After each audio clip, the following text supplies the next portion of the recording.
Hello friends, मेरा नाम राकेश कुमार और मैं आप सभी का आपके अपने चैनल SR स्टडी 1984 में आपका तहे दिल से हार्दिक स्वागत करता हूं। और देखिए, मैं जो आपके लिए आज टॉपिक लेकर के आया हूं वो है समतल दर्पण। देखिए, समतल दर्पण के बारे में मैं आज आपको पढ़ाऊंगा। तो देखिए, समतल दर्पण क्या होता है। समतल दर्पण वह दर्पण जिसका परावर्तक पृष्ठ समतल होता है। वह दर्पण जिसका परावर्तक पृष्ठ समतल होता है समतल दर्पण कहलाता है।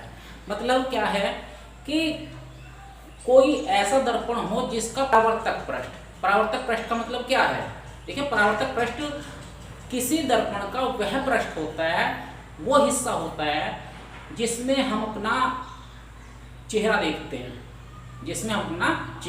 हैं। वो पृष्ठ जो होता है, वो हिस्सा, वो आपका परावर्तक पृष्ठ होता है। ठीक है, क्योंकि जो प्रकाश, जो किरणें होती है ना, जो वस्तु से चलने वाली जो प्रकाश किरणें होती है, वो जा करके उसी भाग पर पड़ती है और तब जा करके हमारा या कोई भी वस्तु हो उसका प्रतिबिंब बनता है। तो देखिए, वह दर्पण जिसका परावर्तक पृष्ठ समतल हो, प्लेन हो, तो वह समतल दर्पण कहलाता है। जैसा कि आप देखते हैं, हमारे घर में आईना होता है, तो वह क्या है, वह एक हमारा समतल दर्पण है, क्योंकि उसको जो परावर्तक पृष्ठ होता है वह समतल होता है।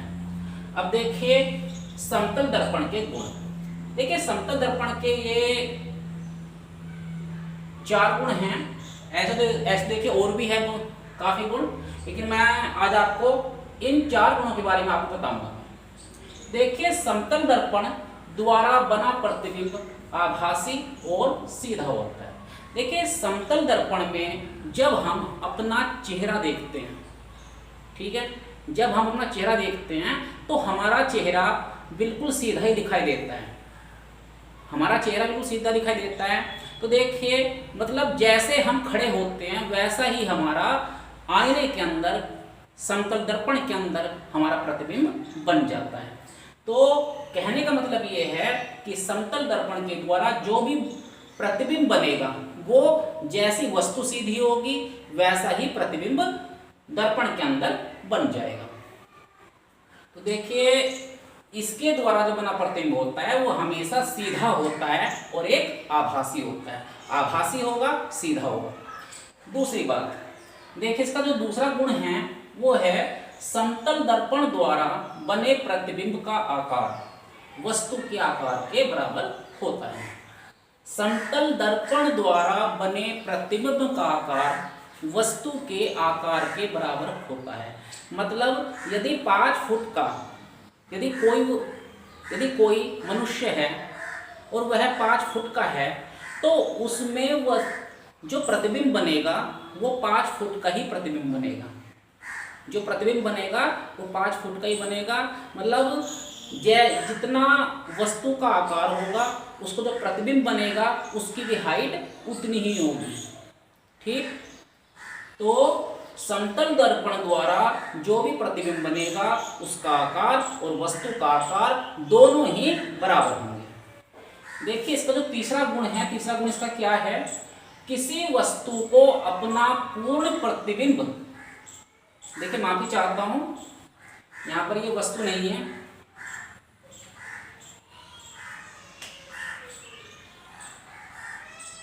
इसको आप यहां पर व्यक्ति कर लीजिए। व्यक्ति,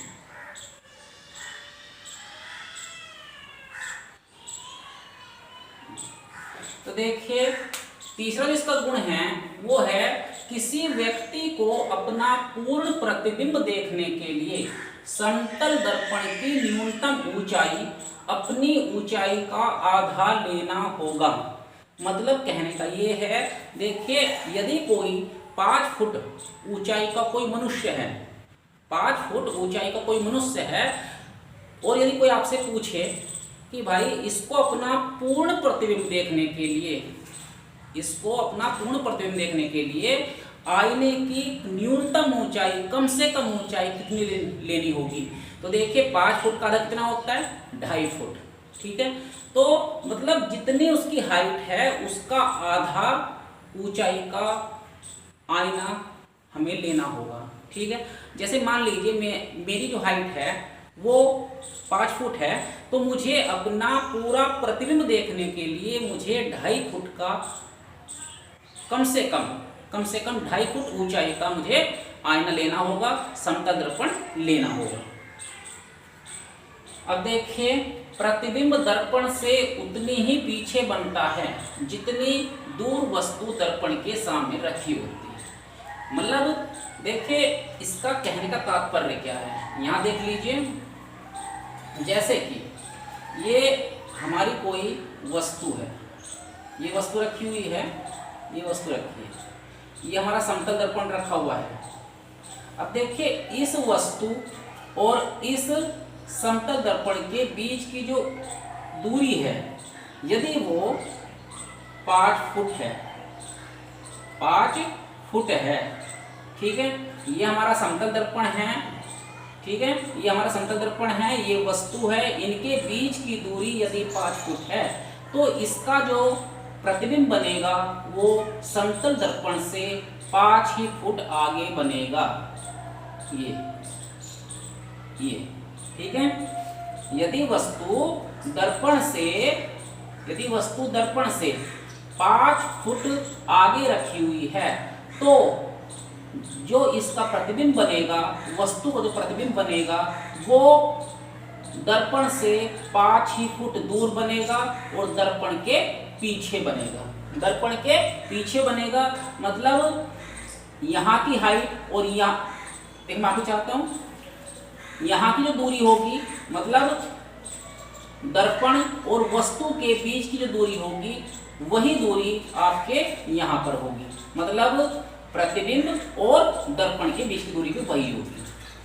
तो देखिए, आज मैंने आपको दर्पण के बारे में बताया, दर्पण के आपको गुण बताए हैं, समतल दर्पण कैसा होता है उसके बारे में मैंने आपको बताया। उम्मीद करता हूँ कि मेरे द्वारा समझाई गई बातें आपको काफ़ी अच्छी तरह से समझ में आ गई होगी।